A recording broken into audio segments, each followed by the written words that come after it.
Noi chiediamo spiegazioni e chiarimenti, vogliamo essere ascoltati. Nessuno ad oggi ha chiesto a questo meetup che cosa è successo e perché è successo questo, spaccatura e querele personali. Quindi noi a questo punto siamo qui in questa conferenza proprio perché vogliamo farci ascoltare da tutti, a livello anche mediatico, nella speranza che ci aiuti. Sì, ci sentiamo un po' abbandonati dal movimento.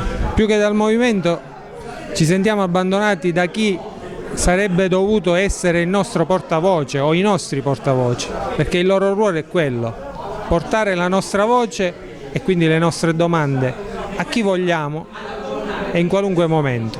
Ma questo finora non c'è stato. Questo non te lo so dire con certezza.